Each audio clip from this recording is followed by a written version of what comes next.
Welcome back to my channel, 1 ounce at a time. I'm a little late in doing this because I buy so many damn bottles. I just don't know if I've opened them yet or not. But this is the 2025 Keepers release. Yeah, Keepers. So 2025 Keepers release. I didn't know I hadn't opened this bottle yet. When I looked at my shelf, I was like, oh, wait a minute. I haven't done a review on that bottle yet. And I did the Stewart's release, so we're going to see if this one is better or worse than the Stewart's release. I mean, the Hearts release was pretty good. That one was the best by far. I haven't had one that was a little bit better than that, so we're going to get a Keeper's release and see if it's any good. And hopefully it's better than the Stewart's. I was a little bit disappointed in the Stewart's release, but we're going to get into this review. I did crack this one open because my wife wanted a pour of it, and I wanted a pour of it, and I just wanted to try it. But we're going to get into the review now.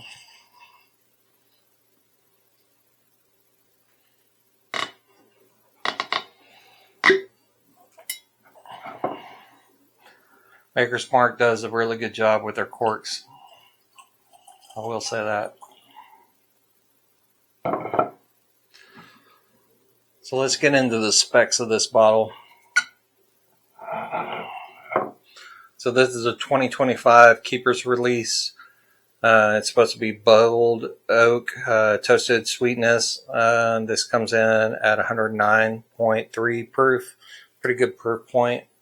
Doesn't have an age statement on it. No. This was a release of 2 of 5. So the stave profile was 10 virgin oak,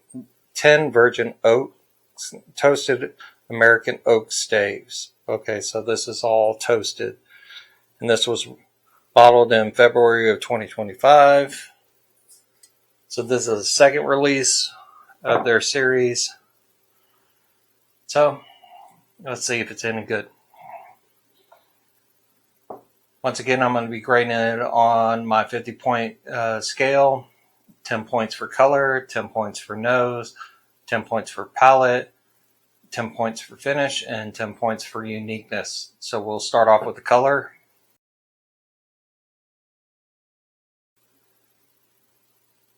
That's a pretty amber color. It's got some legs on the glass too. I might give that an 8. That's pretty nice amber color there. The nose.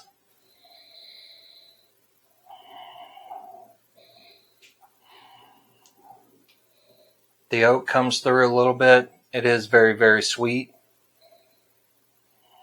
Not a lot of ethanol coming through. There is a slight hint of the bit, but not overpoweringly.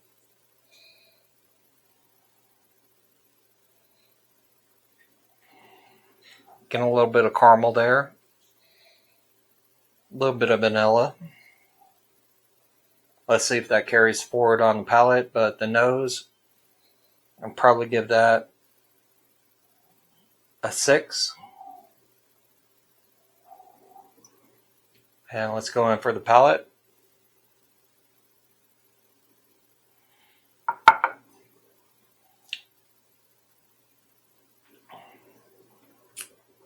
Okay. It's pretty viscous. Coats my mouth very well. On the front of the palate, a whole lot of sweetness, caramel, vanilla notes. And then on the back end, you get the spiciness. Yeah, that's really, really good. I think that one's a lot better than the Stewart's release. And that's a 2026 bottle. This is one that is the 2025 bottle of their special release. So the finish is still going.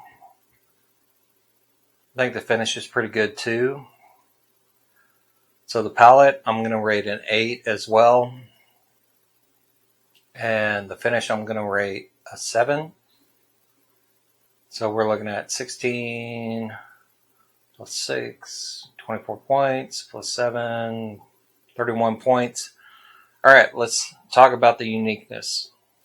I don't think this one is overly unique. Dang, I can't even speak with that one.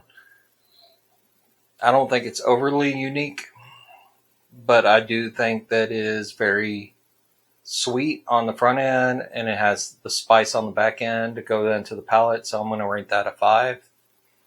So 8, 16, 24, 5. I'm going to rate this a 29 out of 50 points.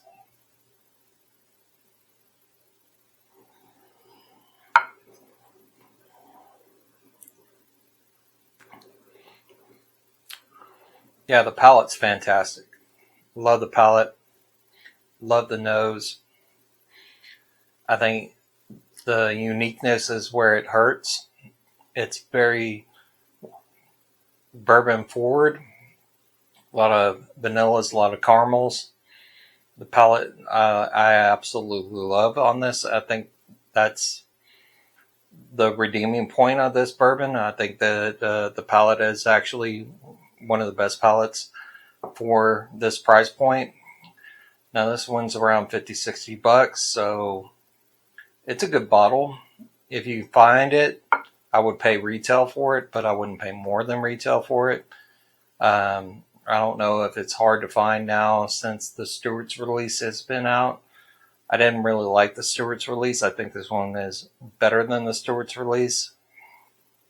I'll do a video comparing this one to the Stewart's release and the Heart's release, and hopefully we'll see which one is actually better. But this one by far is better than the Stewart's release. I think it's more viscous. I think it has a little bit more flavor on the palate. The nose is better as well. So that'll do it for my review. Like I said, it's a really good bourbon. I don't think it's fantastic. I wouldn't pay more than MSRP for this, even though it's a limited release from Maker's Mark. If you didn't pick one up in 2025, I definitely wouldn't pay more just because it's now the 2026 release. The Stewart's release is out. I think this one is better than the Stewart's release, but I wouldn't pay more. Anyway, that'll do it for my review for the Keeper's release 2025 of Maker's Mark. If you like the video, please give it a like, a follow, and a comment, and we'll see you in the next video.